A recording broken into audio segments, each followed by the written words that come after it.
ஹல்லேலூயா. கர்த்தராகிய இயேசு நாமத்தில் உங்களை வாழ்த்துகிறேன், வரவேற்கிறேன். இந்த வேளையில் வார்த்தை, தேவனுடைய வார்த்தை எரேமியா 32:17. கர்த்தராகிய ஆண்டவரே, இதோ தேவரீர் உம்முடைய மகா பலத்தினாலும் நீட்டப்பட்ட உம்முடைய பயத்தினாலும் வானத்தையும் பூமியையும் உண்டாக்கினீர். உம்மாலே செய்யக்கூடாத அதிசயமான காரியம் ஒன்றுமில்லை. அவரால் செய்யக்கூடாத காரியம் ஒன்றுமில்லை. ஆனால் யோபு பக்தன் சொல்கிறாரு பாருங்கள், யோபு பக்தன் 42 யோபு 42:2.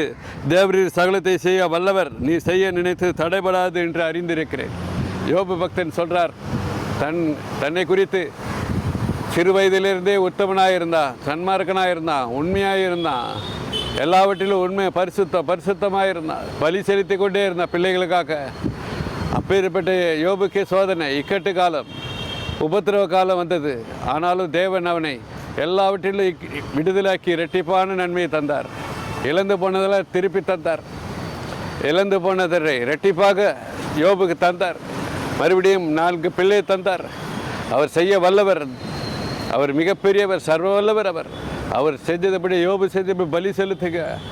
அனுதினமும் எப்போது தேவனை சோத்திரிங்க. தாவீது எக்காலத்திலும் கர்த்தரை சோத்திரித்தார், பாடினா.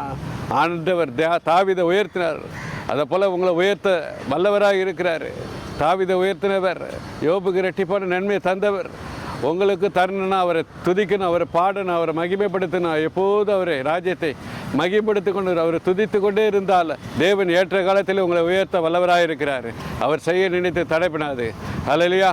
இப்போது நம்ம ஜெபிப்போமே. எங்கள் அருமையான பரலோக பிதாவே, இந்த அருமையான வேலையிலே இந்த நாளிலே உங்களை துதிக்கிற சோத்திரிக்கிற ராஜா, உண்மையை மகிமைப்படுத்துகிற தாவீதை துதித்தது போல எக்காலத்தில் உண்மை துதிக்க கிருபைத்தாங்க.